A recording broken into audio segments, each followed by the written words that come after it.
Hi buddies, welcome to AmassGames. Today I'm bringing you the how to set up, play and review for the game Adventure Island. Now, I was very impressed when I unboxed this game. There's quite a lot of things that kind of staggered me in how impressed I was. It's by the Undo guys, and what I quite liked about it, if I get into the theme, is basically the inside of this looks a lot like Tainted Grail, and I can tell you it is quite similar to both Tainted Grail and the game Seventh Continent. So as you can see, things are very neatly laid out. And this is basically as I have now kind of assembled the board, number of characters. So we are on a desert island. We've washed ashore. There's a group of us. Depending on how many players there are, you can choose how many of these little meeples you want to use. And I've basically already started subdividing some bits. So I'll be referring to those throughout the game. And I'm representing ourselves here with both a blue and a yellow character. So numerous cards. I'm going to keep them all kind of hidden. So I'm going to show you the base layout. Various tokens you're going to need. You're going to get these separated. You've got meat tokens. You've got some kind of like ability tokens here. You've got wood that could be, washed ashore and whatnot. Fatigue tokens. You've got food, and you have kind of like objectives, points, things like that. So basically, here are the characters I've talked about. In a two-player game, we didn't run out of resources, but came quite close. So you might need to use them, and there's some fish as well. So if I get onto them, I'll need them in due course. So what we're going to be doing is going to be laying out these things for when you need to come across them. You're going to be going into your deck and starting off, so this has been reset into basically having a camp that you will be using on the board, and you're having some upcoming adventures to start off with. So the first card you're going to see is basically going to say First Adventure. In this instance, you're going to use certain cards out. So I won't even show you some of the cards, but cards 101 to 104, and I'll just show you what that looks like just for the starting setup. So we're going to have the beach. We're going to have search for food. We're going to have build shelter and explore your surroundings. So every person will be choosing who they want to be using. So let's just say we're using her. Again, you'll be picking two through this bunch. Somebody else has picked something. I'm picking her. I'm using two characters, whoever they're going to be. They could be someone else. I'll be blue again. And basically, being Susie, I'll have two actions. With my two actions, it basically means I can go to a location, so that's going to one action and doing something, so that would be one action to do whatever these things are. In this instance, this says draw one card. So here we go, it says draw one flotsam card. Now actually can I just zoom in a little bit, just so we can focus on the core parts of it. And in this instance, going to the beach is good, because if you want to draw some flotsam, what you're going to be getting out of that is basically, I know you could get driftwood, you could be getting, who knows, you could be getting fish that, wash ashore in a tin or something like that. So there's numerous places you can choose to go to, lots of different things you're going to find in that flotsam deck. So those flotsam cards will have a back, and those backs will look something like this. So in this turn, we'd flip over that flotsam deck, and you'd get some lumber. You could get fatigue from hitting a sea urchin, stuff like that. So it's going to tell you which cards you're going to be using, and we're going to be shuffling the flotsam deck. Over here, you can choose to do something else. So in this case, you can put 10 food on it, you roll some dice, and basically it allows you to get some more food. Over here, basically, you're try and get some wood. So we know there was some wood in flotsam. So it's a bit of a live, die, repeat kind of a game. And in this instance, when you get to a certain amount, you can then flip this card over to bring other cards into play. Over here, what we're starting off with is explore your surroundings. You can start going to some place cards. They look like this. So, for example, it could be, again, I want to try and make sure it's in the right part of this game. It could well be the waterfall. So in this case, you could help lose fatigue. Okay, so you're going to be shuffling and drawing out respective cards from that place deck. So you have two actions. You could start doing these a couple of times. Then you'd be flipping over this card and something else would be different on it.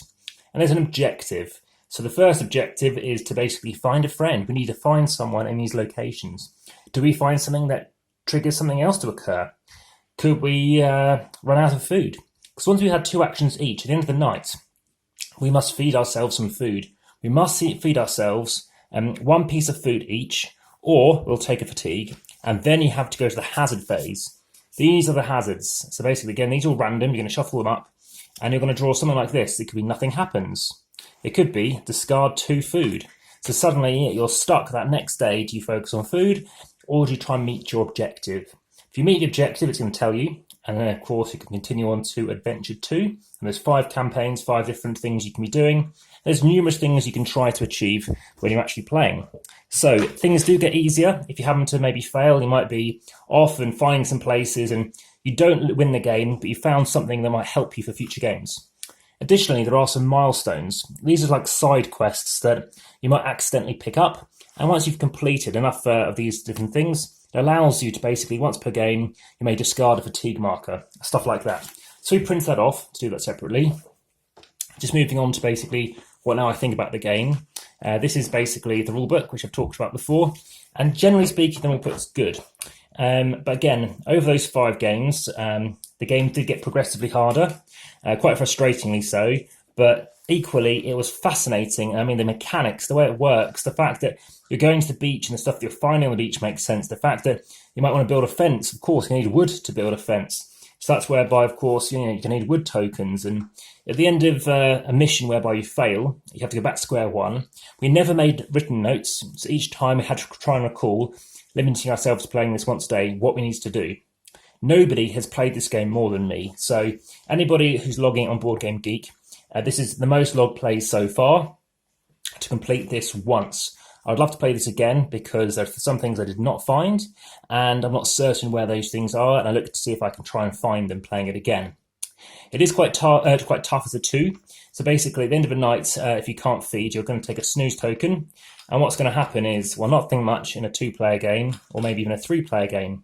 But then what's going to happen then is, from now on, if I take a snooze, it's going to cover off my biggest ability. In this case, some places like these need to do a skill test. So normally this character allows me to use 4 dice. There are other combinations with other characters. So right now I'm rolling and I need to be meeting, for example, 3 green. So in this instance, what this is telling me is I can use my hand skill or my strength skill to try and meet it.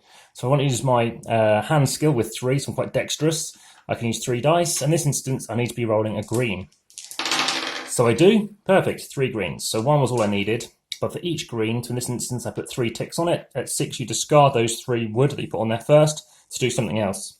So again, it's very live, die, repeat, as I said. Try and do that Groundhog Day moments, rediscovering something else. Do you want to go purely for the flotsam deck? Do you want to go to those places? Do you want to do something different? Some of the cards are a bit ambiguous. There's some translation, errors. And there's some cards whereby you think, okay, well, it kind of means this. So on a second play with this, it's a bit easier to understand. The card dividers are generally quite good, but some cards they do kind of slide underneath. And I wish, in a way, they're a bit wider as well, because it can be a bit awkward. Aside from that, like I said, aside from that divider, I think the box could be slightly better. The cards are a good size. I do like the artwork a lot on these cards. I think it's very, very nice. Lovely pictures. The front image, not so much so, but the theme, the story in this game is brilliant as well. I really did enjoy the story very, very much. It was fantastic, and it's a shame that it's kind of got a low rating because it's ranked 6.1. I give this an 8.7. I put this in the top 15 games of all time of the 1,650 that I've played. And, it does have this euphoric, fantastic story, I do feel, to it. Aside from that, ordering of the cards, it could be a bit better. But aside from that, I generally appreciated it a lot more than I didn't. Aside from that, again, if you have any other questions, I reply very quickly to comments. Check out the description for any more updates. And also, please make sure that you hit the subscribe button and hit that notification bell to, of course, check everything else that's coming along. Hit that like button as well to show me you're liking the content. You can change characters when you do play different missions, and I did find that was quite beneficial. So what Susie can do is, as an action, you can try to roll ahead, and if you do, the players on the same card can discard 2 fatigue. You can basically get food cheaper. You can actually not spend food at night time potentially. So there's different things you can unlock. That last character you can't get until mission 2, but it does tell you that.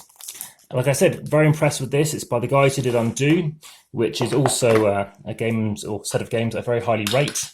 And yeah, very impressive. Interestingly enough, there aren't really enough bags as well, so you do have to kind of double up on some bits and pieces too. But, nice deck of cards. It's nice to have those dividers. Again, as you can see here, it has kind of slid down this thing here, this camp card. But aside from that, very impressed with Adventure Island. Like I said, very glad to be bringing this video. Check out that playlist for Pixel Spieler and all the other playlists that I have that this be in, such as that family weight section. Excellent experience, excellent value for money with the amount of games I had out of this. Really, really good. Highly recommend it. All the best. Bye for now.